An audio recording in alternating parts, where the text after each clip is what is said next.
You're tuned in to Get Right Fantasy.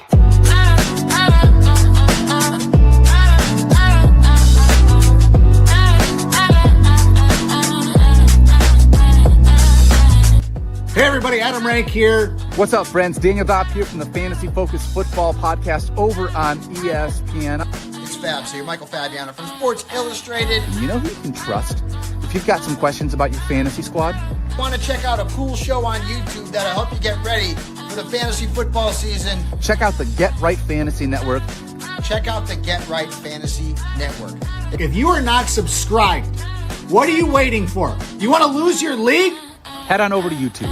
Check out the Get Right Fantasy Network because they're doing everything they can to make you a better fantasy player. You got to get right with the Get Right Fantasy Network.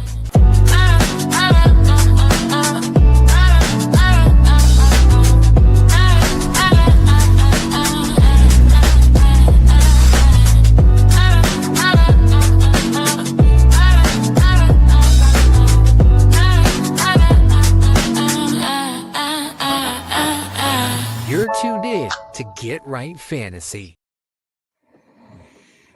What up? What up? What up, world? Welcome back to the Get Right Fantasy Network. I'm Mike Herrick, aka Classic Mike. Tonight, I'm here with my good buddies, Kendall and Evan. What's going on, gentlemen? How are you guys doing tonight? Great to see the both of you again. It's nice to have a trio co-hosting this show. I know you guys have had some great stuff going on between positivity and maybe some hardships, being a new fathers coming up. I mean, congratulations to the both of you too. Yeah, no, I still got a few days left, but I know Kendall's been taking it like a trooper. yeah, no, man. Things have been great, dude. The fab's growing. We're just learning how to survive on less sleep, but yeah, thankfully, we're crushing it so far in the start sit calls. At least I've been pretty on point. So not the best redraft season for me, but I've got some dynasty teams. I've been in the cooker for a minute. Things are happening. I got Kyle Pitts a bunch, and we're still surviving. I'm still in it even after that. So been looking forward to talking some football. So yeah, I had Kyle Pitts in our OG listener league, and I was so thrilled that I got to unleash him this week, which was great. And I also have Mark Andrews just waiting in the wings for his matchup versus the Bengals. So tonight I'll be helping you guys, or we're going to be helping you guys answer your week 15 playoffs. We're there. It's sad. It's like a bittersweet thing. Start sit questions. We're also going to go over some news and notes and injuries that have led up to today. If you guys have questions that you want answered right away, just you can throw us a super chat. We will stop everything just to answer your question. Otherwise, we're going to be answering them as they come in the chat in the order that they're there. Just a quick little disclaimer. Please make sure you guys are using, the format full, half, non-PPR, tight end premium, 12 league, 10 league, based on the question, of course. If you're doing trades and stuff, give us a little bit of a broader, not a broader. We need a little bit more information, specifics. So let us know about that. No bye weeks. So happy no one's on a bye. We're going to start with QBs. Lamar Jackson, ankle limited. He's good to go either way. He keeps taking the day off, and he'll be limited Wednesday and then off on Thursday. Like, I'm going to stop for a minute. How do you guys feel about Lamar moving forward? I know we've talked about it offline a few times, but how do you guys feel with him moving forward? Let's go with Evan. So I am hoping that the Baltimore Ravens get some new coaches in charge of this football team. I think this is an ultimate disaster that has been happening under the Harbaugh regime for quite some time now. They were able to get away with it for a few years just because I think they just had some better offensive linemen and they had some better defenders on their roster outside of Roquan Smith. But I think they have a case of being so predictable that they are losing games as a result of it, and they had to do stuff like get rid of like the ping pong tables in the locker room, and it seems like there's personality issues too, that they're just not taking this seriously enough. And if John Harbaugh can't round up the troops and get them motivated the way Ben Johnson does for my Bears, maybe it's time for a coaching change. And I feel the exact same way about the Steelers too, but we're not talking about them right now. As far as Lamar Jackson On goes, my way. as far as Lamar Jackson goes, though, I still say he's a strong dynasty hold. It's just like Justin Jefferson, right? Like Justin Jefferson, you're disappointed in, but he's still a strong dynasty hold. Both of these guys are still in their prime. They are not must-sell candidates. I mean, Lamar Jackson, unfortunately, is a lost cause for this redraft season, but don't fall for a lowball offer in dynasty if somebody wants Lamar that badly from you. Yeah, fair enough. Kendall, what about you? Let's go with redraft. So I guess I kind of have a bit of a boring answer with Lamar, right? The first part is like it's a caveat, right? Of like realistically in redraft, if you have Lamar, you've probably legitimately, due to injury, at least had to dip into the waivers at least once. You probably kept that person on your team, so you're like, you've probably got a decent option against Lamar, right? So you're kind of saying, hey, do I roll the dice on maybe something more consistent, more reliable, your box score, and you're looking like, hey, man, I just can't afford one of these weird things that Lamar's been doing. If I have a rock solid option, I feel real good about it. That's a really short list. Maybe right now I'm just doing Lamar, but the boring answer, it's really just a historical model situation. It's, why do we draft? Why do we like the players like Lamar? It's because on a league, I think, that has more parity than less on any given Sunday. And I think the likelihood of somebody repeating historically what they're doing versus staying in a funk when it's a bit of an aberration, at least from the rushing side of things, I just think he's going to do enough of the time and have enough historical success, at least red zone trips, because of the way, when you've got a quarterback with the type of weapons he has, his legs, it tends to lead to you just moving the chains a little bit.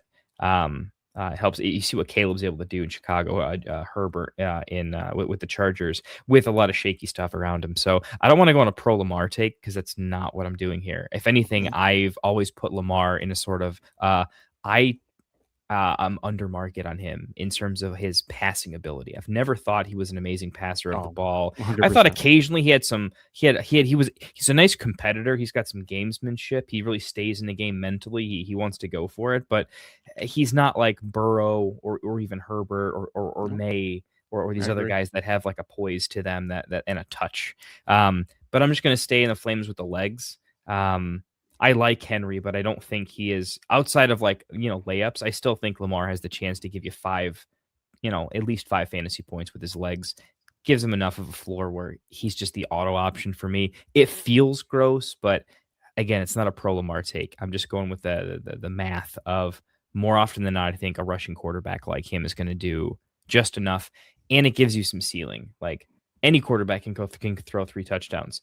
Tyler Shuck looked great the other week. Actually looks pretty damn decent all around. Yeah.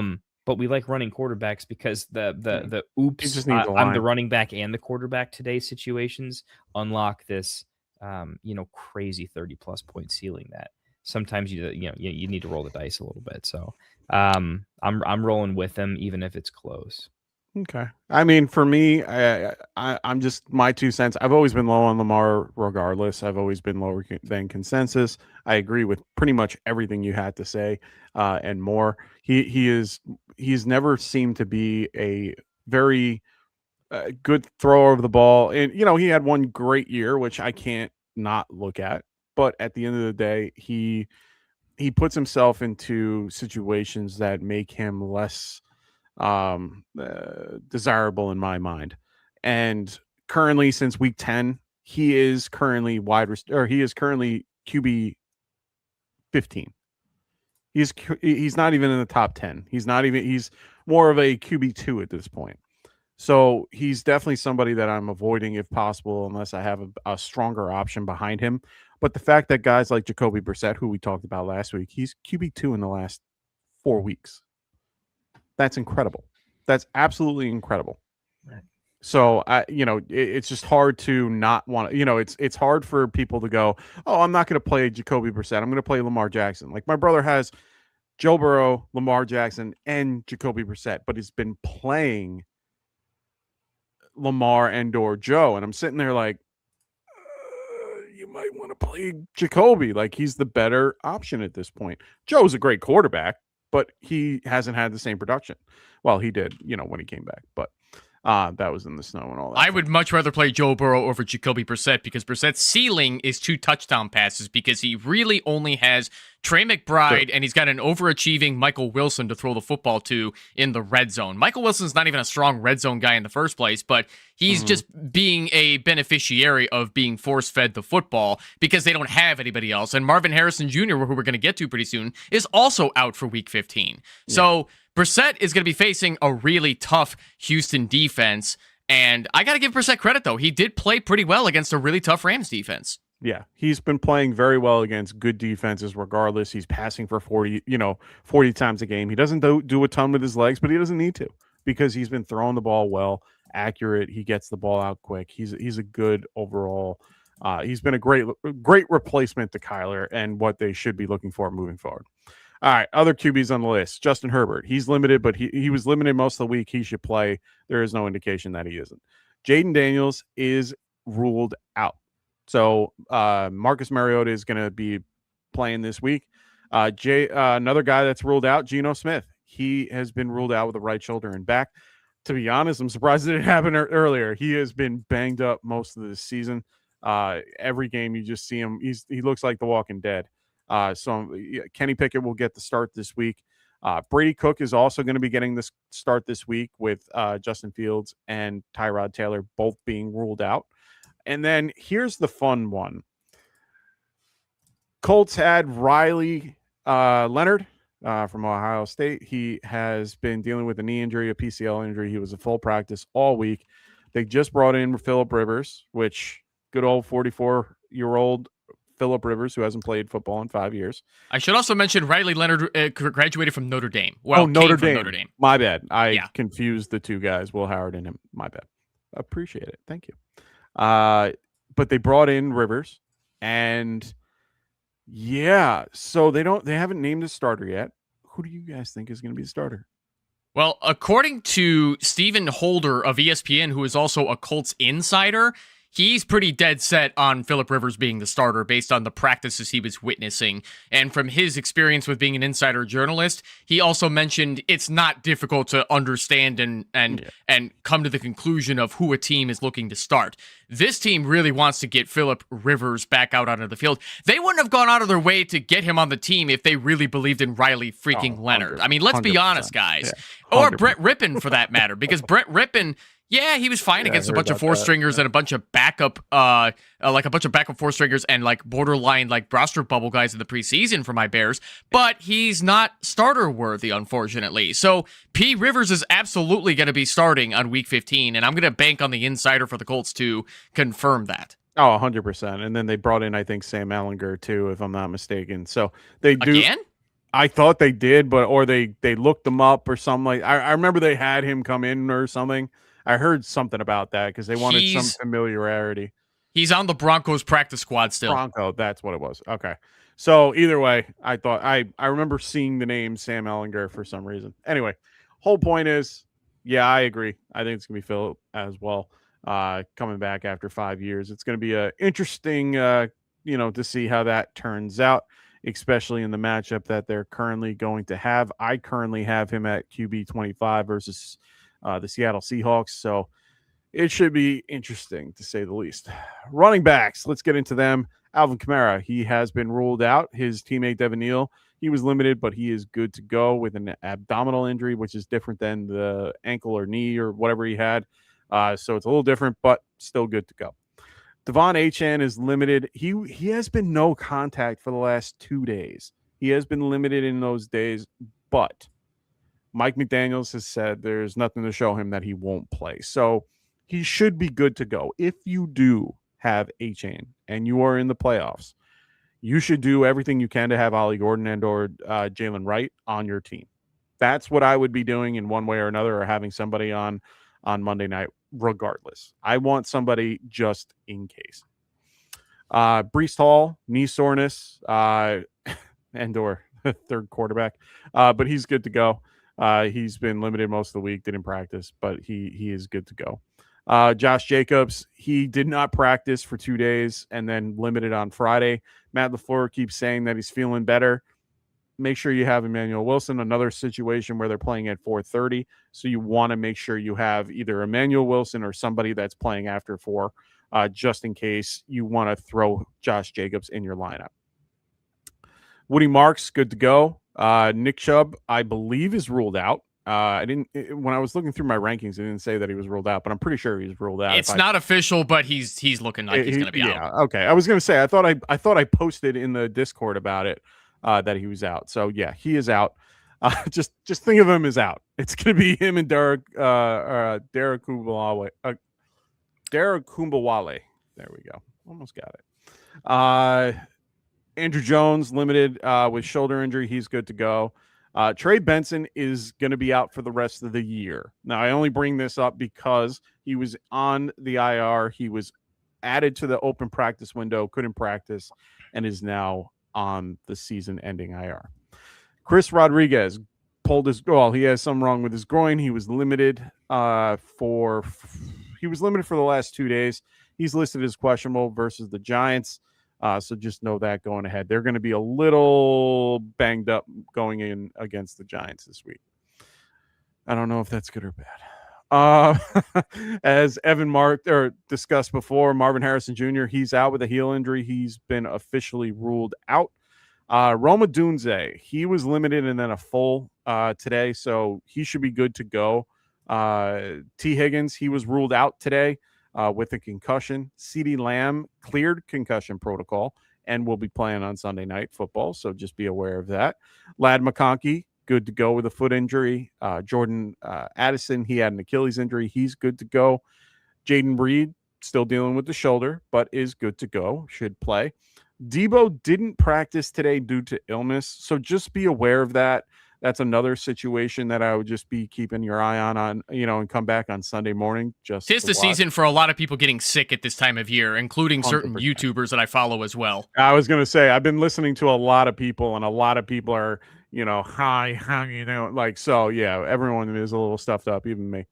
Terry McLaurin is, he didn't practice on Friday. It was considered a rest day, so he should be fine. He practiced Wednesday and Thursday, so just be aware of that.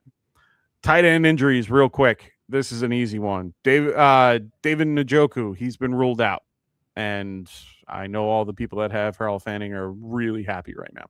Mason Taylor is ruled out as well for the Jets. Mark Andrews, he's good to go.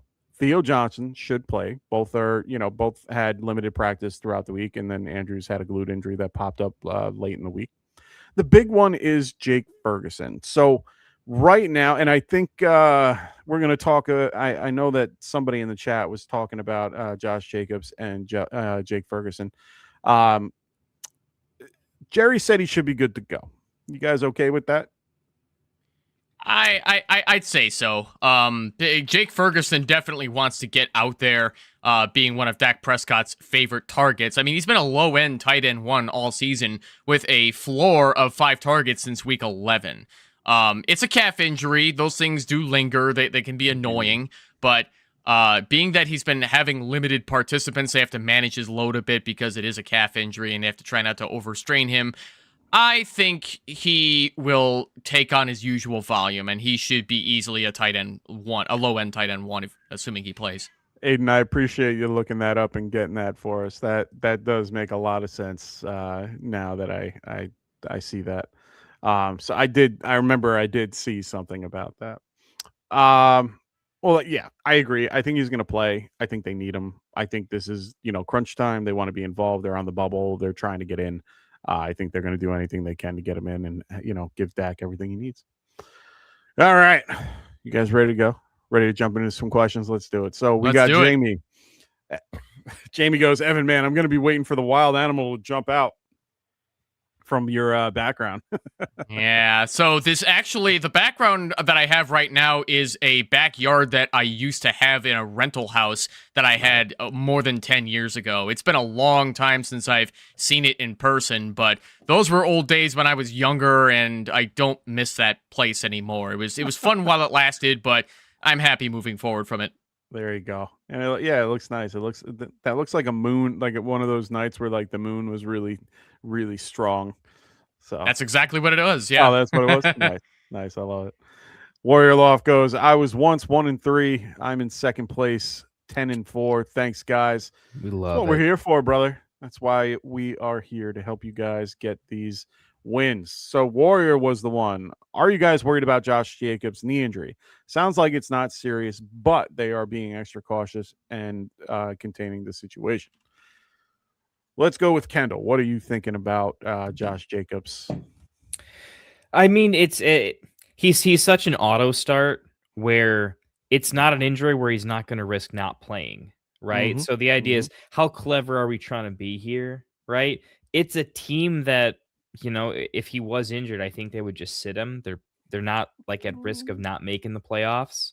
I don't see them as being stupid enough to really run him out there if he's really injured. And players are going to play. It's one of those things. Running back, every workout or every practice is going to be a little bit tough, right? That maybe the hits aren't as crazy. Look, from a fantasy perspective, there's no leagues I own him in where this is too scary not to play him, even if he loses a few snaps. And let's go ahead and, Vegas probably with this news probably lowers his totals just a little bit, not meaningfully enough where he's not the red zone guy. The only real issue is, could he risk slight tweak in the game and he could be out, right? Like, that's a real thing. That's the scenario that I look at where I want to avoid disaster. Very few matchups where I think I'm comfortable enough benching his upside to be a little bit safer. There are some really, if I have Kyle Pitts, okay, sure. At that point, actually, I mean, legitimate situation. You want to increase your winning chances by a few percentage points. I'm taking all my questionable guys like Rome, Ferguson that we just talked about, right? If I just had Pitts drop a 40 ball, yeah, I'm taking all my oops, they could be injured out. But for everybody else, it's just, I tend to be on the philosophy that says you shouldn't overreact to injuries in general. If you did, just assume the entire NFL is questionable every day, every year. Just it's really what it comes down to. If he's healthy, he's going to play. So is what it is. Little anxiety, not overreacting. Okay. What about you there, Ev? I agree with that for the most part. It doesn't seem like Josh Jacobs. Yeah, he's hurting in his knee, but I mean, he's taken 37 carries over the last 2 games against NFC North rivals. 17 against Detroit and 20 against Chicago. I don't think that's going to change much against Denver unless we see anything that we weren't expecting. But Emmanuel Wilson will continue in a, for the most part, handcuff role until he's needed to step up. So Jacobs did have to miss that game against the Vikings. And we know that Emmanuel Wilson will get him a minimum of 56% of the snaps if he has to be the RB1 on the team. Is he as good as Josh Jacobs? No, but if he falls in the end zone, you don't really care, right? You don't really care as much if he averages less than 4 yards per carry on the ground and offers nothing in the passing game. So, yeah, Josh Jacobs, I think he's playing against the Broncos. I don't see why he sits. Are you guys scared of the matchup? No. Okay. Not particularly. I don't like the Broncos against for wide receiver ones, but I feel like from a run game perspective, they're not a good matchup strictly because their defense overall just limits yards and opportunities. But Green Bay is an above average rushing team. The Broncos are an above average rush D. I'm not scared enough of it. I don't think it's the thing the Broncos do where some teams have been known as that before. So not scared enough. Okay. I mean, those are all fair. I would still have one of your backups available. Broncos are second best against the run currently, against running backs. And then on top of that, with him being hurt, we've seen when he was hurt and came in last time, it was 51% of the snaps for him, which is, not bad at all. They still keep him above 50, which is good. I'm very cautious unless I have something better. I have a bye week this week. I have Josh Jacobs on one of my teams, so I don't have to worry as much. But, in leagues that I do have him in, I would be a little bit nervous. I'm looking at the FanDuel props for him. They're not even listing him because of the injury. So at this point, it's hard to tell what's going to happen. So I would either have a better option or a backup just in case. But if he's playing, he's a solid start. So let's look at Warrior Loft's next question. Looking ahead, weeks 16 and 17, who are you starting? Jake Ferguson or Likely? Ooh, I mean, I'll jump in just real quick. I think that answer really could change pretty significantly here. I know. I mean, Ferguson, how much does the injury hamper him? That's a look and see. What does the Ravens' offense and particularly passing offense look like? Right, this is definitely a wait and see. I almost don't want to give an answer. I can only give you like my rest of season up and downs with these guys. I am starting to get off of Jake Ferguson a little bit, only because I think he's the same player, but the offensive identity is moving away from him in a way that's not his fault. Sometimes you can be the same NFL player, but the path to success for an offense or the way they want to go just kind of isn't towards you. And it's no fault of his own. I liked him in the red zone for a long time. That's just not how they do their offense, especially with Javonte doing what he's doing. So not an anti-Ferguson take. I think the offensive identity skews not in his favor. So I'm looking at other options. Likely is not close enough as an option. That offense in and of itself is too inconsistent. We like Ferguson because the offense he's attached to. We'd think much differently about him if that wasn't the case, right? So I need the Ravens to show me something in addition to Likely's role in it. Right now, I see him more is a boom bust, right? Like Dalton Schultz is more consistent than Likely, right? It's a little bit too much for me, and the passing touchdowns really haven't been there as much as I need to. So I'm heavily leaning Ferguson, but definitely wait and see. That could change. A Likely popping off would mean less to me than Ferguson having 3 targets, right? That would be one of those like I think my narrative is hitting at that particular point, but that's what I'd say. What about you there, Ev? Yeah, I agree with Kendall here. I'm going Ferguson unless given reason to believe otherwise. Isaiah Likely is always a boom bust option as the second tight end in that offense. I mean, a lot of people want to believe. Don't distract me with these. Come on now, don't distract me with these. I'm trying to give an answer here.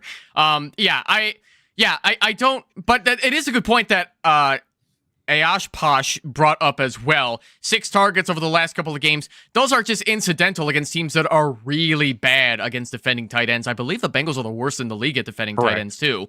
So, and he lost a fumble, which definitely hurts in upside that he could have had. Now that being said, I don't really care just because they do face Cincy again. And yeah, he could get another 6 targets. I don't know how quality they're going to be because the Ravens are one of the most unpredictable teams in the league. But I'm not starting him over Jake Ferguson, who's clearly the top tight end option on that team, even with both CeeDee Lamb and George Pickens out there, where Likely is, I don't even know what option he is out there because Andrews is also still the starting tight end. The Ravens just need a hard reset on everything. They clearly don't know what they're doing with their offense. And I don't know what they're even trying to accomplish with everything because it's not working. So in the meantime, just give me Jake Ferguson over Likely. Yeah, I'm gonna have to go the same boat. I don't mind the schedule moving forward, with Minnesota, the Chargers, and Washington moving forward. Those are all negative narratives that can work in Ferguson's favor, especially the Washington game during your championship weekend if you get there. The Likely schedule, I completely understand. And I have picked up Likely in a few spots, but mostly, to be fair, because I'm trying to play defense a lot more than I'm trying to play offense in that particular scenario. I have a lot better tight ends that I would rather play in those scenarios, in general. Likely is a little bit farther down on that list. I think I have him on 12, but I have him currently at 12.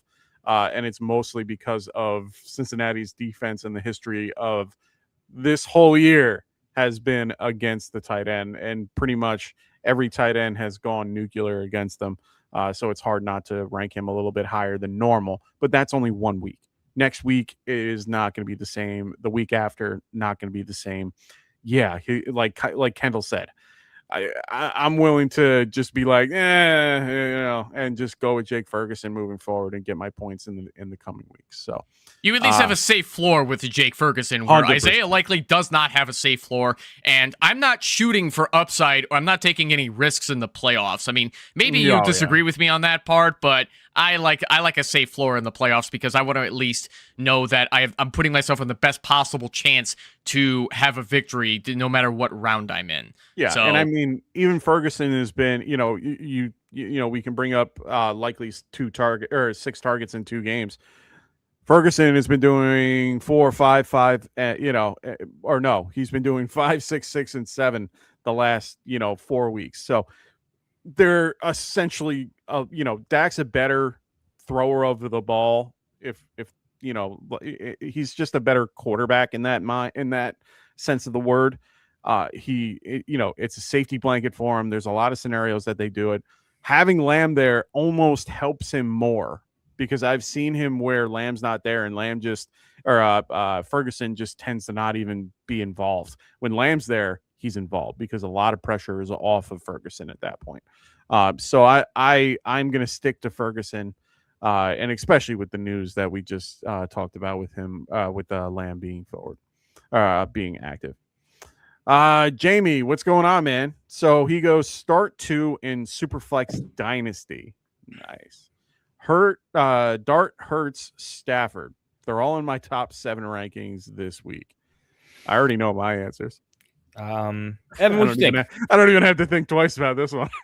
well, I do because I don't expect Jalen Hurts to suck all season long like he did with the 4 A lot of people are going to be moving off of Hurts because of the 4 interceptions and the fumble that he lost against the LA Chargers. Yeah, the Eagles are a beautiful disaster this year with all that talent, and yet they can't get it done against teams that they should, in theory, be beating.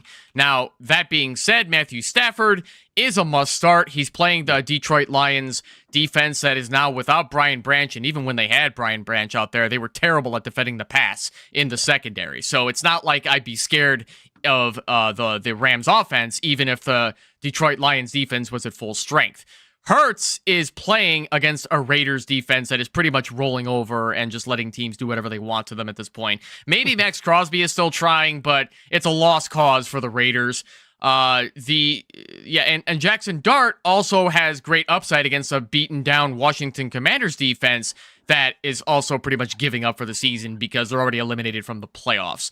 So if I'm going to pick 2 guys, I definitely love the upside in rushing that your Jackson Dart has, classic Mike. Jalen Hurts, I would definitely expect to bounce back against the Raiders. And then Stafford, that his arm is good for everything against Detroit Lions.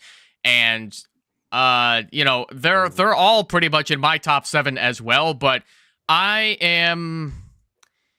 I could pretty much flip a coin for some of these. That's how tough it is. This is a great question, by the way, Jamie. But for the sake of time, I'm going to go Hurts and Stafford for the experience factor. I don't want to put too much on the rookie yet.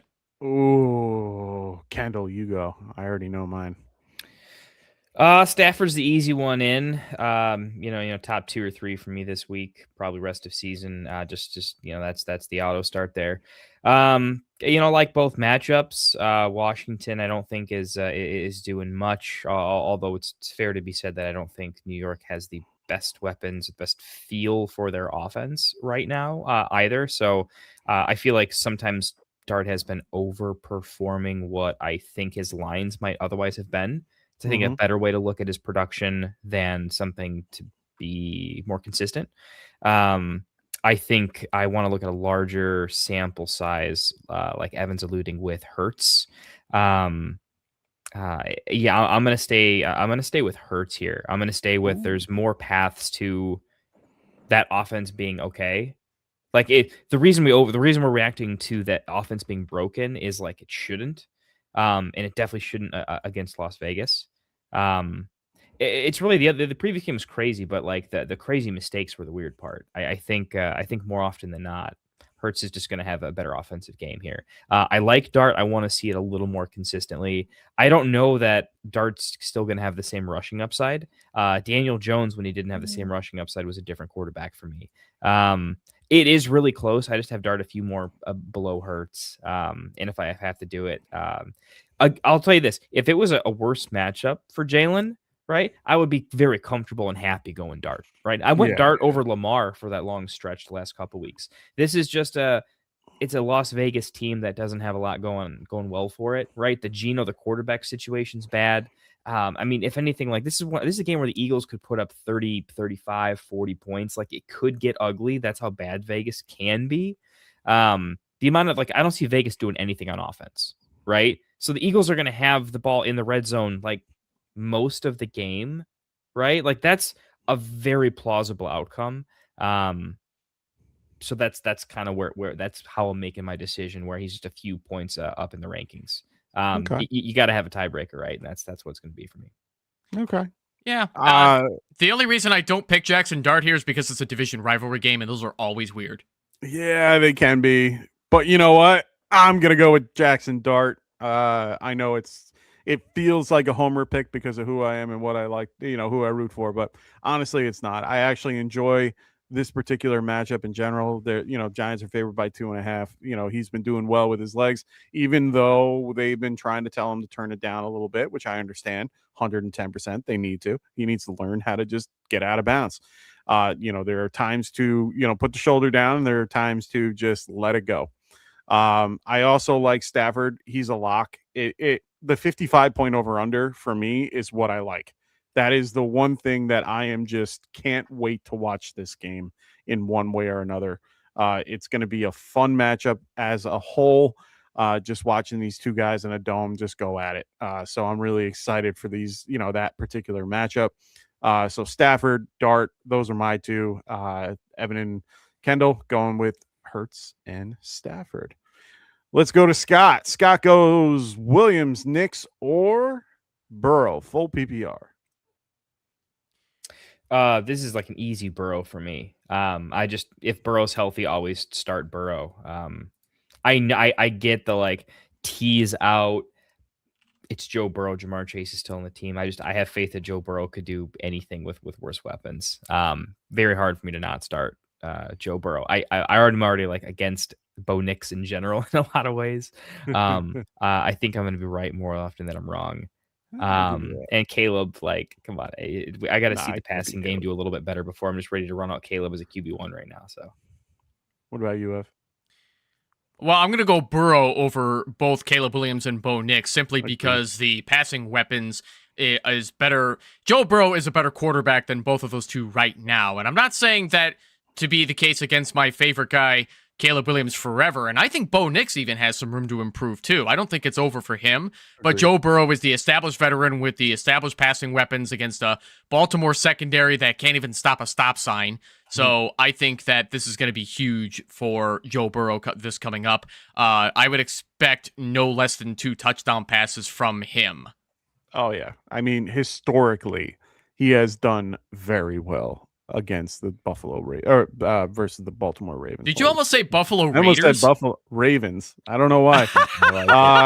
I like it. I've had a few beers. I'm a little tipsy. That's beautiful. So beyond that, it's at Cincinnati.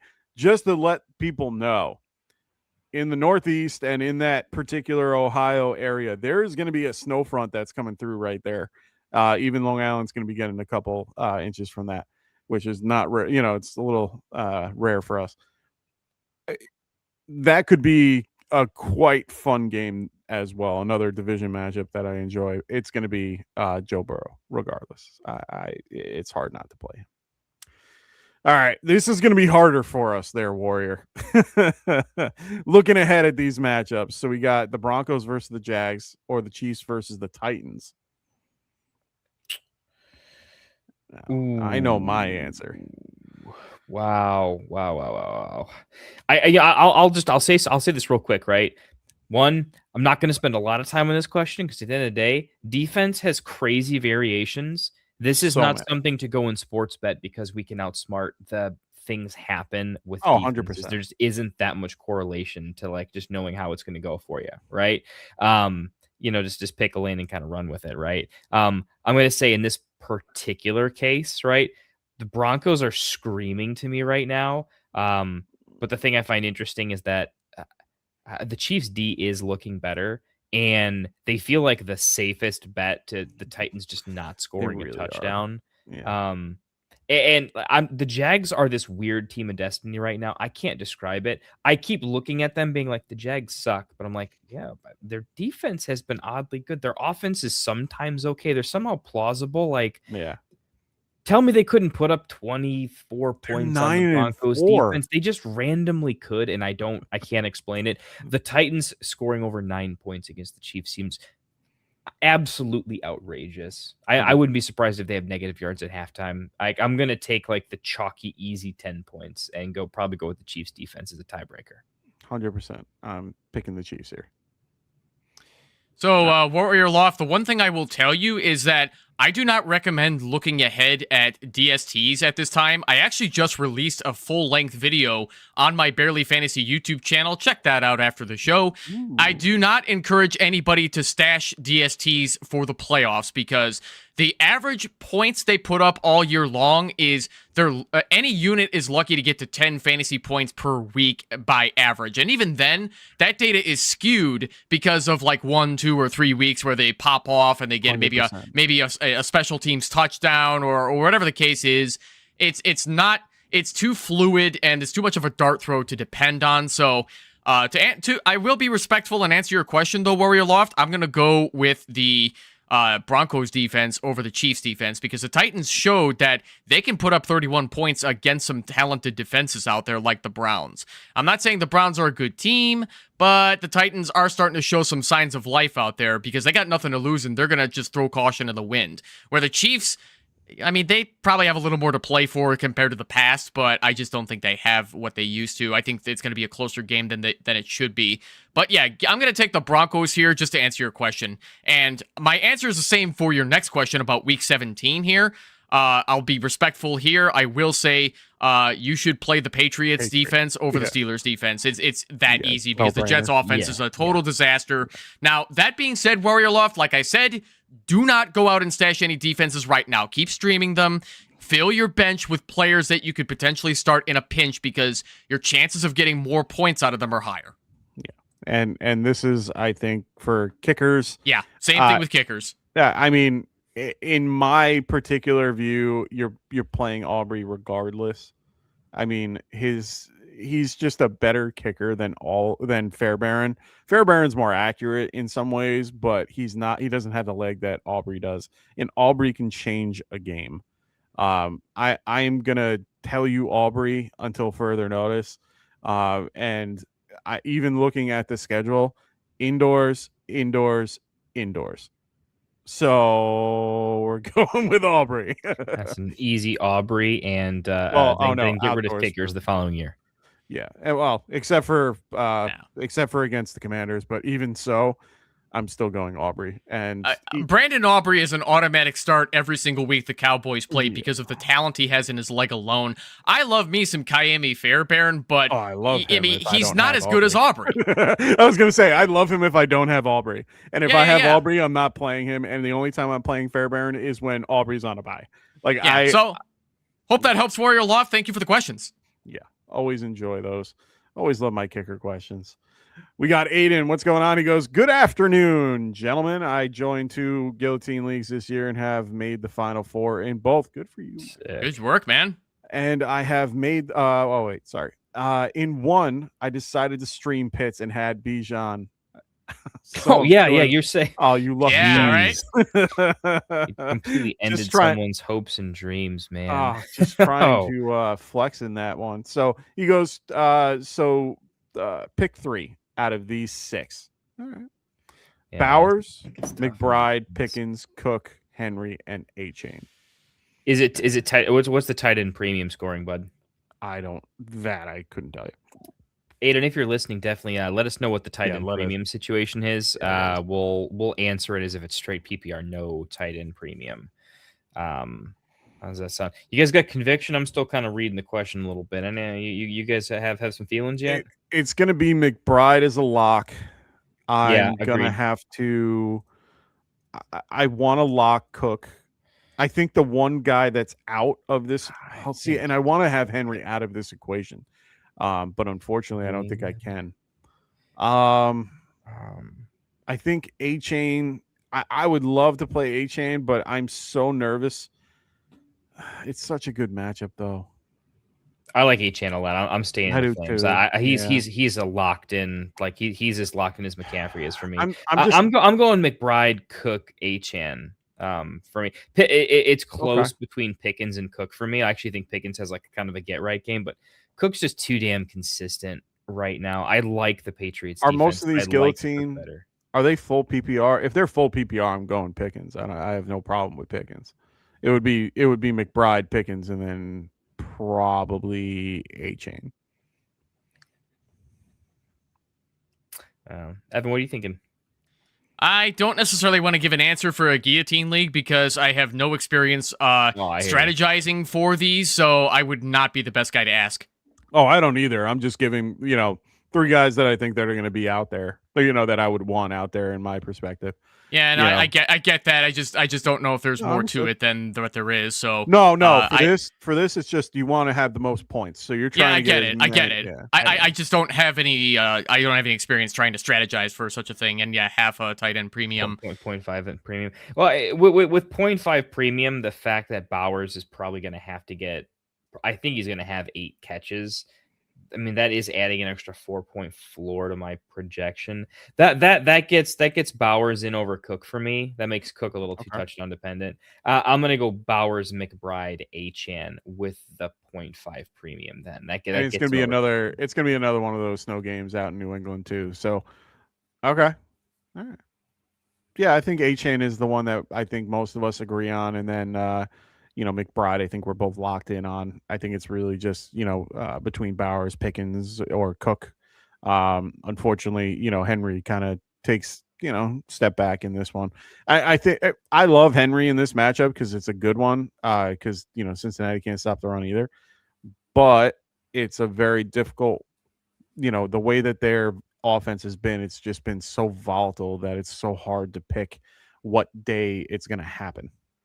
And A-Chain is just, a better choice in my opinion.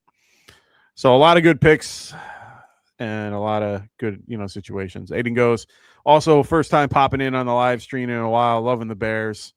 There you go. Dude, we are too bad. We are absolutely loving the Bears. Oh, no. Oh, sorry. He meant the beard. Well, loving the beard. That works too, man. Yeah. I'm trying to grow it out. I'm not as good as Kendall though. I don't have the genes for it. It's the only thing I do well, man. I got a few other life skills. You guys are good at things, right? I barely talk well for a living.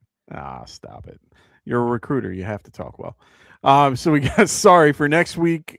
Question: would you start 3 guys in one game? Kyron, Stafford, and Rams defense. In this case, yes. Oh yeah, easy. I get. Don't worry about defense. Defense doesn't matter. Actually, defense running back has positive correlation. Oftentimes when you have a defense you're happy starting, that typically 100%. Leads to better field position, correlates directly to running back, 10 zone, red zone chances. So easy correlation there. So just don't look at it as 3 and 1. Look at it as 2 and 1, right? 2 and 1. Yeah. The only time I'm not playing a defense is if it's against that person. Yeah, then I'm not easy. Yeah. No, I would feel fantastic about it. Hold on 1 second though. Hold on. I mean, are we talking week 16 or 15? I'm assuming this is 16, and either way, I'd still be doing it. Yeah, well, I mean, even against the Seahawks, like Stafford and Kyron are pretty much locks. I mean, you have to start them either way. Yeah, I would be finding a different option for the Rams defense, but I would agree. Yeah, that's interesting. I do see the point where it's like, but if you're running a thin bench in a competitive league, it's one of those. The Rams defense is good enough where I'm not going to go grab a second defense because I'm that scared of the matchup. I totally agree. Oh, true, but it's not an auto start anymore at that particular point. If that's kind of the direction there. But so Kendall, I'll ask you this: Saints or Rams? Saints are going to be going against the Jets. Saints. And it's like the Saints playing a college team. Kind of my point. Any and then defense in the NFL, literally any defense in the NFL can put up 20 plus fantasy points. 100%, and that's kind of where I'm going with that is the concept that I would probably see what you got going into next week. If the Saints are available, I might switch it out and do the Saints instead of the Rams. The only other team that I would actually, and this is an unpopular take. Another team that I'm actually targeting for defenses? I'll tell you mine if you tell me yours. It's the Chiefs. I am targeting the Chiefs, and you know why? They are down 4 offensive linemen on their team currently. They are on their third backup for their particular tackle on the left. They are also off, like, and he's not coming back for the rest of the season. And then their left tackle still isn't coming back. Their right guard still out. They have been banged up at the left guard, and Humphrey is the only guy there. I am targeting any defense, I don't care who it is, versus the Chiefs. And it's because Mahomes has not been able to play well in the last few weeks because of that. And I think that even the Titans defense has a decent pass rush. They have Jeffrey Simmons that clogs the hole in the middle, and they have good pass rushers on the outside. Just saying, I've been targeting the Chiefs in some ways if I can, but I would rather have the Saints. I rather have who else do I see here? I'd rather have, well, you're not going to have the Texans to be at. I would have the 49ers versus the Colts. I would love to have that matchup. That would be fun. And then the other one would be the Bills versus the Browns. I would like that one very much as well, because I think that was a one-off for Shador, to be quite. You've made that game, watching it, more intriguing to me in a way I didn't think before, because you do have this interesting knack, as long as I've been doing the show with you, to every It's now a and line again, versus line. when you have man. a weird defensive conviction, somehow you have a weird defensive whisperness about you in fantasy. So it's got me spooked enough. You haven't swayed me, but I am now. Dude, I'm telling you now. You've got some voodoo on it. Can I interest thinking, you in a guy that in a team that no one talked about, that is, it absolutely should be a up there in a big streaming conversation this week. And Evan, I want like at least a 30-second take on this. Why is no one wanting to start the Bears this weekend against Cleveland? We are well coached. We are just a decent all-around unit, in my opinion. We are going up against a rookie. They are also down a bunch of. I was just gonna say, and we are amazing at takeaways. We're going to control the pace of play.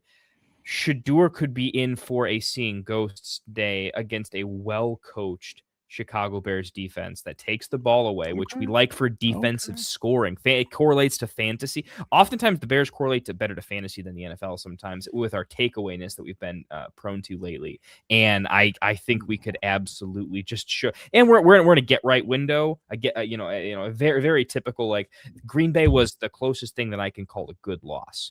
Can I at least have input here? Well, yeah, please do tell. Yeah, so I think the reason that a lot of people are sleeping on the Bears DST this week is because, in general, NFL fans are haters on our team. They're thinking that we're not for real, or we have a cake matchup, we're getting lucky with our wins. There's a lot of teams a lot of people, fans of other teams, that are making excuses against the Bears because they saw our record last year with Eberflus, and they think we suck, and we're just overachieving this year. A lot of people don't believe in us, and I ain't worried about that, because all that matters in the end is that fantasy football, you put up points. They put up 12 against the Cowboys, 11 against the Raiders, 10 against the Commanders, 14 against the Saints. They haven't put up a double-digit fantasy production since then, but at least there's at least a decent floor for it. And against a Browns offense that's going to really struggle, I don't see why not either. No, I like that, and that's a great point. They're also getting their linebackers back, so they have a lot of. I don't see any linebackers on the injury report, which is good for you guys, because they were down 3 the last few weeks. They're only down Kyle Gordon at this point, and they got Jalen Johnson back. They have so many good pieces on that defense. It's just the right time for them to start getting healthy. And I agree. They're right now, Browns are down. They just had Poddick. It just went on, their center, Pro Bowl center, just went on IR. They had Zinter just went on. He's questionable. Doesn't look like he's that great. And then on top of that, Benito, who is pretty good, he's listed as questionable, but he's banged up.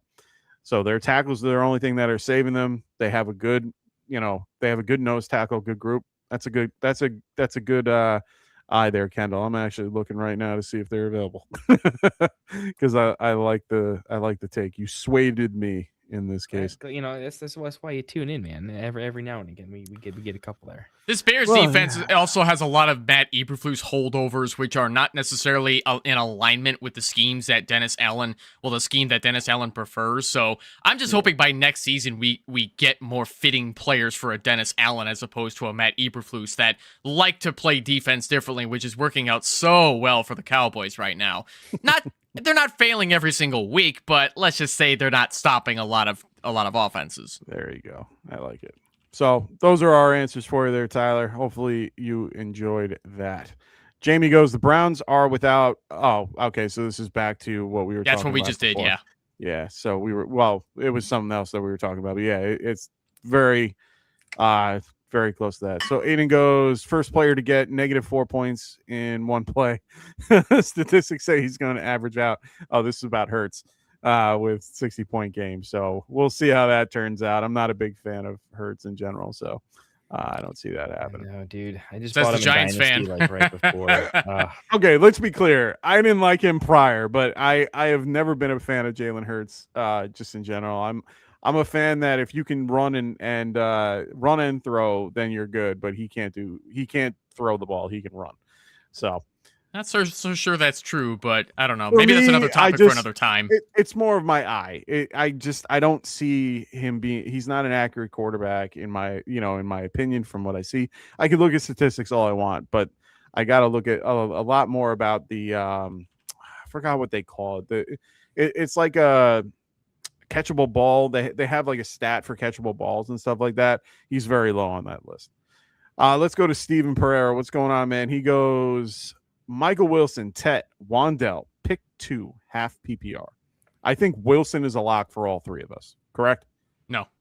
Ooh, Houston's secondary is fantastic. I agree. They will. Well, hold on. Hold on. They will definitely be planning for Michael Wilson in addition to Trey McBride. They have some of the best cornerbacks in the game, and I don't see Michael Wilson getting double-digit targets that are going to be catchable balls. I mean, sure, it's possible he could get 10 or 11 targets, but I'd be satisfied if he caught half of them. Now, that being said, I'd prefer the safer floor with Tetero and McMillan in addition to Wan'Dale Robinson. I want those two.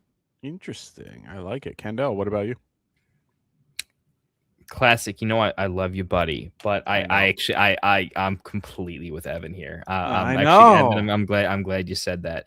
I was off on Michael Wilson becoming a pumpkin when he clearly was staying in the flames there. But Houston's defense does scare me in a pretty authentic way.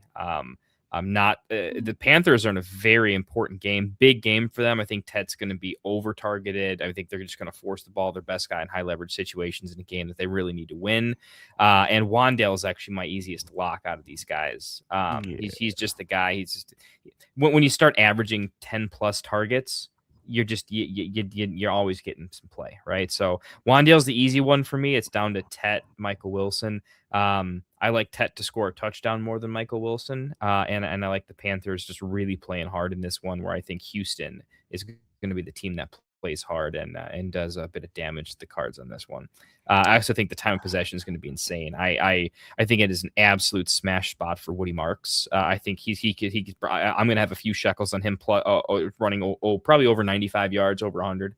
I think he's going to do some nice work, and there just won't be enough possession time to really let Michael Wilson cook. I'm not saying I'm not how you skewed me.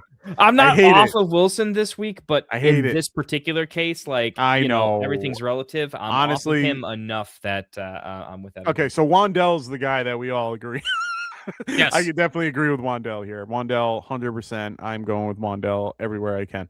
Tet, he had 11 points last time he faced him, 8 targets, 5 catches, 60 some odd yards. Now, well, let's remember, he doesn't like being called Tet. He prefers T-Mac. I know. I'm going based on what we got here. So, yes, T-Mac. I agree with your points with the Houston defense. It's just hard to stop the volume that he could see. I understand completely what you guys said. Don't disagree with it in any way, shape, or form. He has outperformed most people every week, even with Marvin Harrison Jr. out, even against good defenses. But I think that Houston is a step above most of those defenses. Including, let me give him the positive take then here real quick. I'll put it this way: if he wins his matchup, if he just authentically plays a very good real life NFL, like I'm gonna show up to play today and I'm gonna win. I mean, they shut down and he Rice. has a huge game. I'm gonna look at him in a different light. If he shows up and goes like 8 for 10 and a touchdown and just looks amazing, I'm permanently gonna change my opinion of him. Like it would be that big of an accomplishment in the face of what's going to be an adverse situation, and that would be a cool narrative too. Don't get me wrong. It would be so fun to see the shouty shows talking about like Marvin Harrison, wide receiver 2, and Arizona, unrealistic take, but fun. I mean, it's so hard for me to not. I mean, they've been shutting down every team that's been out there so far, and they just have made a mockery of everybody that they've faced. It's so hard to go with it, and the more I think about it, the more I'm like, oh god, I got to play him in few spots, but I have no choice in some of those situations, so I'm gonna go Michael Wilson. But you have the choice. You have Tet, you have Wandell. I'm gonna go T-Mac and Wandell here. You guys swayed me. I hate you both. Country Boy Jazz, what's going on, man? 12-man full PPR. Start who? So it's 1 QB. It is 2 running back, 2 wide receiver, 1 tight end, 1 flex. The QBs are Purdy and Mahomes. Let's start with them. Are you going Purdy versus who is he facing this week? They are facing the holy shit, where are they? Oh, the Titans, or Mahomes versus the good old Titans, right? Titans, right? No. Mahomes has the Titans next. I'm sorry, week. Chargers. There we Chargers go. this week. I think I'm going Purdy. Yeah, you first, Kendall. I'm just not. I'm not going to look at the matchup. I'm going to fall on the like. If Mahomes doesn't have a good game, like that's all the NFL is going to talk about. I'm going to say maybe it's more likely we get a vintage Mahomes 4 touchdown performance than Purdy playing better than him. It's close, right? I like Purdy's matchup, but I'm just with the season on the line for Mahomes and the way it is already not looking good. I'm going to roll Mahomes in this case based on the historical stuff, I guess. Okay. So Country Boy Jazz, I believe I talked to you about this before, rostering 2 quarterbacks in this case. I'm not going to lecture you again with it just because I think you already know how I feel about rostering 2 quarterbacks. I can understand not necessarily wanting to drop one of them because they're both capable of QB1 weeks, but I think with the state of the 49ers as a team, you can make a case to drop Purdy and just roll with Mahomes here, as the Chargers defense is not exactly the best at stopping the pass, but at the same time, they're going to definitely want to prove to people that they can still hang with good AFC teams like the Chargers. So I would expect a bounce back performance from Mahomes. I have him over Purdy this week. I am the complete opposite. I'm actually Purdy. I have Mahomes in a few leagues, and it's for the exact same reasons that I talked about before about the facing the defenses against them. Mahomes has been playing very well. He's QB? He's QB like 3 or 2 or something like that currently. The whole point I'm trying to make here is he's been playing very well until now. And when you see him lose that many linemen, the game isn't the same. Yeah, they could have plenty of time to plan and do all that. They still haven't been able to do what they can. And the Chargers are on a different level on their defense in general. They have a decent pass rush. They have a lot of guys that are looking to get to the quarterback. They're going to have a rough time versus a very weak offensive line of the Chiefs. Purdy is going to be in a good matchup against the Titans, who give up, right now they are 24th ranked against the QB at this point. I love the matchup. I love the situation in general. And they're at home, so they're favored by 12. I like this matchup a lot for Purdy. And he has better weapons around him at this point that are doing what he needs to do. I understand the concept of the 2 QBs and so on and so forth, but at this point, Purdy is a better option, and I understand why you're doing it. Save him for next week against the Titans.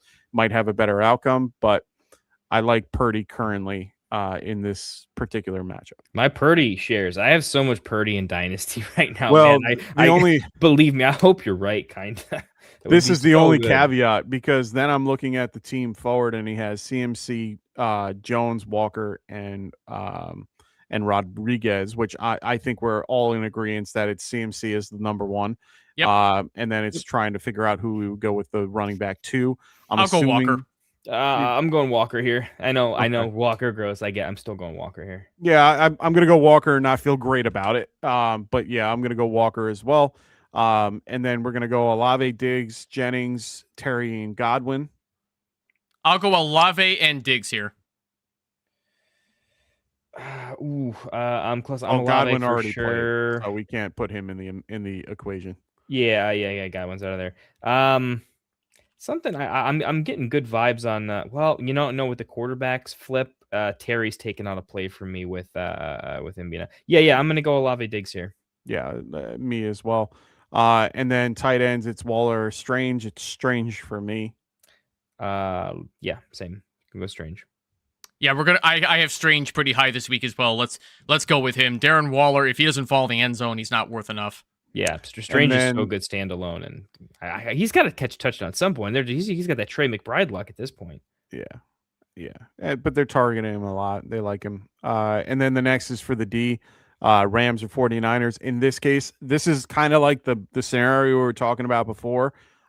I have no problem with Purdy, CMC, and 49ers. I'm okay with that particular group. I forget the matchup, but I think the 49ers have it this week, right? Yeah, I think they just have a crazy. Yeah, they're favored by 12, 44 points. Yeah, I'm going Niners here if I have the option. I'm not going with the 55-point over/under. Yeah, sure, I hear you. Yeah, so Country Boy Jazz, I'm not sure if I told you this too, but please do not roster 2 defenses. Drop one of them. I would say I can understand wanting to hold the Rams, but they don't exactly have the easiest matchups coming up, where they're gonna be in Seattle, which is gonna be tougher for them. In addition to facing a tougher Lions offense, and then the Falcons, which can surprise you. Granted that the Falcons are really only good against the Tampa Bay Buccaneers, but they're not that good against everybody else. But I would rather just play the 49ers this week and go get like somebody else in wide receiver, running back, or tight end that you could have on your bench so that another team doesn't take them. Because you want your best opportunities to come from a flex spot as opposed to a defense where you can only start one. Same reason you don't roster 2 quarterbacks in 1 quarterback league, because you're only going to start one and the other one is just dead weight. So, yeah. But anyway, for this week, I'm starting the Niners over the Rams defense this week. Awesome. So let's go to Dr. Ken. What's going on, Doc? He goes, want to buy week stash running backs. I might have to use as a RB2 or flex in a couple of full PPR leagues. Would you all feel comfortable rolling with any of these weeks 16 or 17? Come on, guys. We're focused on 15. But I'm glad that you guys have your bye week. No, good question. This is a stash. My running back is the position I want to stash. Like, to add to Evan's answer on the last question, looking at like our RB2 felt a little bit gross. I would want to pick up an extra low percentage dart throw, but when it hits pretty strong, right? 100%. Like my Devin Neal take is like when I picked him up when he was a complete just like, guys, I said it was a 5% chance, but it's taken me to the playoffs in several leagues where it shouldn't have. Yeah, and I think the answer to this is absolutely. I think all of these guys are particularly relevant. Do you guys have a favorite if you can only pick one and they're all available? I would want Corum out of this whole list. No one else. I would go Corum, Singletary, Knight, Rodriguez. I do not want to prioritize Chris Rodriguez. Yeah, he's the most effective running back in that awful Washington committee, but the offense can't get anything going in the run game. They do not have a running back that stands out. Ja'Cory Krosky Merritt is overrated, and I think he needs more time to develop, quite frankly. He needs to develop in the NFL to become a better back, but Chris Rodriguez also has a groin injury, and who knows how much that's going to hold him back, too. So I don't want to trust a Chris Rodriguez who barely gets 40% of the snaps to have a higher ceiling than what he could get off of like maybe 10 carries, which sure, you could probably make the same argument for like a Ken Walker, but Walker at least is used in the red zone where Washington is going to be lucky to see the red zone even against a weaker Giants defense. I would not count on this being a high scoring game. I think I think this Washington Giants game is going to be a defensive battle. What do you think, Mike? It's going to be a gross game because it's going to remind me. This reminds me of last year with the Colts. It's just so. It's like one of those games where we're trying to lose and then we win. So it is what it is. I feel I agree with Evan. Corum is definitely the number one that I'm looking at for these. Singletary is number 2, and then Bam Knight definitely 3. Rodriguez isn't in the conversation for me. But otherwise, yeah, I really, those are my choices. I'm assuming, Kendall, you're feeling about the same for those as well. There's only one slight deviation, and that's, look, if this was a pure stash, like if this were the previous question and Walker was my RB2, I would be playing for pure upside. And in that case, I would go Corum, because if Kyron would go down, 100%. I like the offense the best. If this is a situation where it's an even shakier situation, I don't know your exact running back room, but if this is to have to potentially play, I'm probably going with Bam Knight just because he is guaranteed to be the starter. Yeah. And he's okay. I mean, he can fall in the end zone. He's a starting running back, I wouldn't go with him if I was playing pure upside. That's where I want Corum. But the way his question's phrased, that has me looking a little more towards Bam Knight. So if he's listening, you'll kind of make the right call based on what makes sense there. Yeah, I mean, Bam Knight kind of has a James White role, but I do not want to count on that in this terrible, overrated Cardinals offense. And he's got 2 really tough matchups. As much as the Falcons had a fun game last night. Falcons are pretty good against the run in general. And on top of all that, this week against Houston does not look fantastic for him. I'd rather have Corum out of all this, and I just would leave it at that.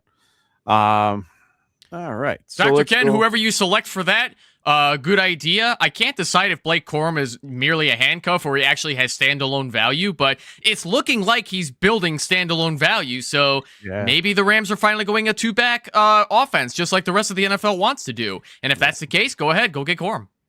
Yeah, I agree. And it's unfortunate because I love Kyron. All right, Jamie, let's get to your questions now. So, Jamie, we got full PPR. Start 2, Juwan Jennings, Breece Hall, Jalen Warren. I'm going to go first. Breece Hall and Jalen Warren. Same. Yeah. This All right, one. Next. Yeah. Yeah. Wrap it up. No, that one's just easy for me. I can't play Juwan Jennings. It just isn't. It's not there compared to the other 2. Start 1, full PPR, half tight end premium. I love this. DJ, not no more. John Mechie or Gatson. How did you get in this pickle, Jamie? What league is this? I know. Oh, God. Yeah, I was going to say, Orlando Gadsden's not really much of a thing anymore with the way that their offensive line has been pretty much beat up to the point where guys like him have to go block more often. But that being said, I think I'm going to go Mechie and DJ Moore. I think DJ Moore is going to bounce back against, even though Cleveland's secondary is good, I think DJ Moore is going to have the bounce back game because he was freaking pissed about not getting the ball on that last drive. Let's just okay. He was open, man. I'm saying it again. Kind of. I know that we had this whole conversation. Like NFL open, right? Like open enough that a play could be made. I am not a Bears fan, and I am the one sitting in the seat going, throw to him. He had 3 guys, 3 all defensive players ahead of him on the sideline, and he slowed down completely. I understand going for the gold, but guess what? Get your 1. You need 1 just to keep the clock moving or just to get the ball down the field. Give it to the guy that can get you that yard. He's right there. You don't need to throw it into coverage. Ridiculous. Horrible. I think if Caleb did a floater to DJ Moore, it would have easily been caught. And all DJ Moore would have had to worry about is Keyshawn Nixon coming up and having to juke and cross him. And DJ Moore's absolutely capable of doing that. 100%. And you know what? These things happen. I mean, I don't blame Caleb for this. I just think that this was A, an experience thing, and B, when you're playing from behind, it's always more stressful. You don't want to play from behind in a crucial game like that. I am blaming Caleb 100%. You have one guy you have the best wide receiver on your team currently there, and you are not utilizing him at all. You have not tried one time to get him involved. I'll even blame Ben Johnson for that one as well. You couldn't have easily tried to scheme DJ Moore into it. It makes me think a lot of times, like, did he make fun of him, or did he make fun of Ben Johnson's wife or something like that? Because it's like he never is involved until it's like, oh, yeah, today we're going to, DJ, you want to get, okay, well, why not today? Like, it makes no sense. The guy is a very talented player. It's very upsetting to see him being underutilized. A lot of mouths to feed in that Bears offense now. I agree, but they'll find a way. There's a way. They will. And they definitely will against Cleveland. I think he's going to bounce back. Hollywood Jack 509. What's going on, man? He goes full PPR. Ladd, Reed, or 80 Mitchell. Who we going here? And I think we're all going to lean the same way. Well, how do we know he didn't mean Keaton Mitchell? Huh? My dude. Fair point. I will die on that hill, baby. I love me some Keaton Mitchell so much. Oh, you do. I picked up Rashid Ali the other day. So I'm Ladd here. Yeah, I think it's Ladd. I mean, I want to say 80 Mitch. I'm starting. I want to say it. Yeah, I Mitchell, want to dude, say 80 Mitchell, but it's not. You can go Ladd McConkey here. You don't need to depend on Jaden Reed in a really weird Packers passing game.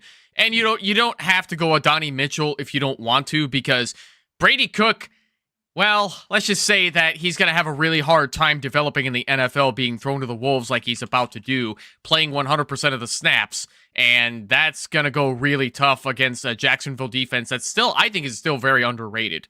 Oh, they're one of the best pass rushes in the league. People don't realize how good they truly are. They are. Yeah, they are. They are very good. And they have one of the best. They have actually one of the best front sevens that I've ever seen, with Devin Lloyd and Fuulaku. And I mean, they do a really great job. It's just, they can't, it's one of those scenarios. It's kind of like what I deal with the Giants every year.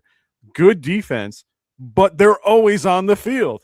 You can't do that. You need to be able to give them a little bit of a break. And I think the Jags have the same problem when it comes to that sometimes. We got Don. What's going on, man? How you doing? He goes, Judkins, Dowdle, Jennings, Genty, sorry, Devin Neal, rank these guys. $5 first. Super chat right now. This is easy for me. I'll do this one. I'll start it. Junkins, Genty, Neal, Dowdle. That's my Junkins. I'm sorry. I love when you say Junkins. I know. I'm going to be saying it again in a minute. What do you think, Kendall? I'm just checking the match. I'm pretty sure. I'm checking Judkins. Genty is the only thing I'm kind of checking here a little bit. I'm pretty sure I'm Judkins over Genty this week. I don't like the Raiders matchup or anything like that. But I like the Bears defense against the Browns so much this week. Yeah. Okay, I'm gonna flip that. I'm gonna go Genty, Judkins, and then Devin Neal, and I have Dowdle last. Yep. I just like Devin Neal's consistency. I think he's got. Yeah, I know he came down from his previous targets. I think that maybe goes back up, maybe splits the difference. And he gets the full 5. He gets the full game here when he had like 8 passes in this game. I hate to say this, but I think I got to go Judkins here, just because I think he's going to get a lot of great volume against my Bears. And the Bears are still not necessarily great at stopping the run. They've gotten a little better as they're getting used to the Dennis Allen system, but they don't have the right pieces to make it as effective as they could because, like I was saying earlier, they got a lot of Eberflus holdovers. They don't necessarily match up well with the schemes that Dennis Allen puts out there. So I got to go Judkins as one. And I don't necessarily want to touch that Saints-Panthers matchup because it's a division rivalry and it's going to be weird. I will take my chances with Genty as the RB2. Yeah, and here's the other caveat for Junkins being the number one out of this. Sampson's out. Jerome Ford's on IR. They have nobody else. So Pierre Strong, what are you talking about? Oh, yeah. Forgot about him. That anyway. time, huh? Smokey the Cat, what's going on, brother? He goes, what's up, guys? Was about to play Likely over Pitts. Glad I didn't do that. I'd be in a really bad mood if I sat Pitts. Hey, man, I think a lot of people were in your boat. They saw the matchup and they thought, why the fuck not? Guess what? I'm glad you didn't. I actually am playing. I played him and Andrew. I'm going to be playing Andrews, so I'm excited about that. Jeremy Torres, what's up, man? He goes, full PPR, need 2 running backs, 1 tight end. All right. Harvey, Brees Hall, and Walker or Devin Neal. So let's do that one first. Brees Hall, Devin Neal. Interesting. I'm gonna go Brees Hall and RJ Harvey. I really like RJ Harvey. Yeah. What is your obsession with RJ Harvey? I like Harvey. I loved him in college. Absolutely loved him. I thought he was a little him. mini Kamara. He had great contact balance, just a really savvy pass catcher. Like he was a good enough shifty rusher where I thought he was like a better Tajay Spears as a rusher. Not like crazy elite, but shifty, good, can average a good yards per carry against pretty much anybody without lacking like crazy explosivity traits. And I liked the contact balance, a la like just like a worse McCaffrey or Kamara. He's just slippery, and he's a guy I always saw a different version of James White, where he can kind of just always get 5-6 targets, and he doesn't have to be. He's a guy I always saw in the NFL with, like, if you ever give him 10 to 12 rushes and 5-6 targets a game, he's going to be good with them. He's actually underperformed straight up where I actually thought he was going to be. I was so high on him coming out of college, and I'm almost just telling myself, I'm betting on my own take from him in college. I'm betting that like he's better than I even see him in the NFL right now, but we'll have to see. I need to see more of the eye test. I still think he's almost like a little bit of Travion for me, where you've seen Travion, but I haven't really seen it from RJ yet. I'd like to see some more explosive runs. So, but that's why I thought I was more. I thought I was more into this at this point, but I was really high on I love RJ Harvey. I'm big on it. But looking at this question, the more I look at it while you guys were talking, not really loving Brees, but I love the volume. The matchup against the Jags, 5th best against against running backs. Brees might be throwing some touchdowns in that game. Just keep. No, fair enough, and you're not wrong. This is going to be a really crazy. I thought about betting it. I really did. I don't blame you. Can I at least explain why I'm not going RJ Harvey here? Look, I was going to ask you. Packers are really good. Packers are great against the run. Yeah. So listen, I mean, first of all, the Packers did get better against defending the run. The last 100%. several years, they were not good at it, but since basically 2020, like half of 2023 going into 2024 is when they got better at defending the run.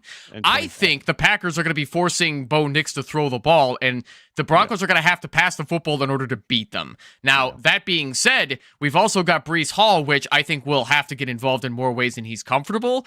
And Ken Walker is still sharing with Zach Charbonnet, and I don't want to trust that over like Devin Neal and 100%. Brees. And that's why I'm not. It's obvious the Broncos want to make RJ Harvey the guy. I'm scared he's going to be the next Phillip Lindsay.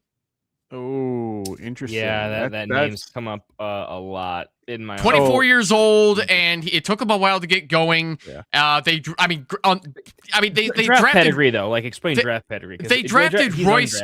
They drafted Royce Freeman to be the guy years ago, and then Phillip Lindsay undrafted came out of nowhere. Yeah. But Phillip Lindsay was also 24 and out of Colorado State, and he had like 2 good seasons, and then he was done. I'm scared Harvey's going to be done after like 2 seasons. Okay. The whole point I'm bringing up is I kind of want Devin Neal in this lineup, and the only reason why is because they're facing Carolina. Carolina is actually the worst out of this group against the run. So for me, I'm trying to get Devin Neal in this. It's hard for me not to play a guy like Harvey or Brees Hall, just talent-wise, but the teams aren't doing what they normally have, and they've been really having a rough time the last few weeks. Harvey is actually the only good, like has been doing real well, but Brees doesn't have anyone behind him. It's so tough. I'm trying to pick between Brees and RJ Harvey, and then going with Devin Neal. Devin Neal, I think, is my lock, which is weird to have the bottom end being the lock and not the top. But in this one, it's a tougher matchup because both teams are going against really tougher matchups. For me, it's the offense, so I have to lean Harvey. So, I want to go Harvey and Neal here if I can.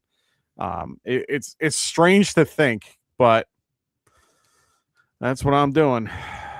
So we should probably start to lightning round this because I got to go at 9:30. Oh, not a Central problem. Time. Oh, got it. All right. So Chase and JJ all in. So he's picking his all in touchdowns at that point. We got Joe. What's going on, Joe Pekka? How you doing, man? He goes, Dottle, Manuel Wilson if Jacobs doesn't play. I'm going to go Manuel Dowdle. Wilson. This is if Jacobs is definitely out and Wilson's the starter. I'm gonna go Dottle just because of the concept that we have no idea about Wilson, and I don't think even with the shared carries, He's not saying shared. He's saying if Jacobs doesn't. No. Oh, so then it has to be Dottle anyway. Oh, for real? Well, I'm just saying I think Jacobs plays. That's what I'm saying. Packers are going up against a tough Broncos defense, and Carolina's going up against a weak Saints defense. I'm going with the matchup. I know that these division rivalry games are weird, but I think Dottle's going to get his. Yeah, and Dottle's been a little cranky the last few weeks, even though Herbert did better against them when they were both, in it this game when they came back. So I'm going to go Dottle for sure. All righty.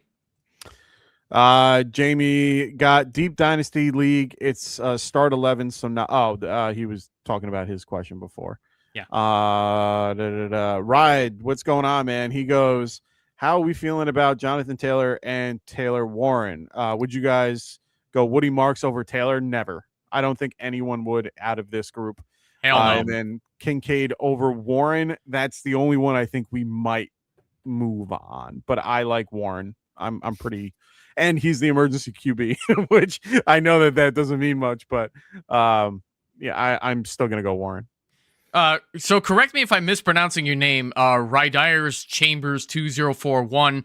I don't know if I'm saying that right, but just because the Colts are down to an emergency option at Phillip Rivers does not mean that you have to start benching all the Colts. Taylor will get his, and also Tyler Warren will occasionally get his in plus matchups, but I would still rather go Kincaid if he's healthy because the Bills definitely revolve their passing game around the tight end, just like the Packers do. Yeah, and Taylor is going to get his with Rivers. Rivers is a smart man that will check down to the guy that he knows is going to get him, and do well with him. So, I'm not. And I know you have Harvey too, but if there's a way that you can start all three, do it. All three running backs. I would start Kincaid over Warren, but if you could start all three running backs, do it. Yeah. I agree with everything you guys just said. Couldn't have said it better. Galaxy Pickers, what's up, man? He goes, what's up, gents? He goes, Goddard, Parkinson, or Waller. I'm looking for the most solid floor play going up against EMC. I'll go Goddard here. Go Goddard here. Yeah, I got to go Goddard. He's just the better floor, and I agree. He's just the other two guys are like the definition of touchdown or bust. Boom bust. Stuff. Yeah. So that's all the questions we have tonight. Thank you all for joining us. We really do appreciate it. Please make sure, if you haven't already, please check out Underdog Fantasy. Please use promo code GetRight when you register, and they will currently are running a few promos. They got win your money, win up to 5,000 times your money. Play 5, get 75. So make sure you guys use that, and you will get this. There it is right there again. So make sure you guys check out Underdog Fantasy using promo code GetRight. Also, check out our affiliate podcast as well with Phil Ruskin at the Extra Point on Tuesdays and/or Wednesdays, and then as well as Kendall on the Fantasy Football Tavern, as well as I got to change this graphic for good old Evan at the Barely Fantasy as well. Check him out on YouTube. He puts out stuff every week, right? It's not a certain schedule, but I put out a lot of YouTube shorts. I just uploaded a new full-length video. Right. Please subscribe to me, Barely Fantasy, on YouTube if you haven't already, because stuff will still be coming, even during the off-season. I love it. So make sure you guys check out Evan at Barely Fantasy as well. You guys got one question left. You guys can do it? Yeah, let's do it. All right, it's a quick one. Purcell, Higgins is already ruled out, so take him out of your lineup. So Noah. I think it's Jaden Higgins. Well, either way. Purcell, Jaden Higgins, and Pierce. Who are you going with that group? I'll go Jaden Higgins here. I'm going to go Jaden Higgins here. I think I'm going to go Jaden Higgins as well. I really want Purcell to do well, but I just can't trust it. So I'm going to go Higgins as well. So I hope everyone has a wonderful rest of their night. I hope everyone has a wonderful week 15 as well.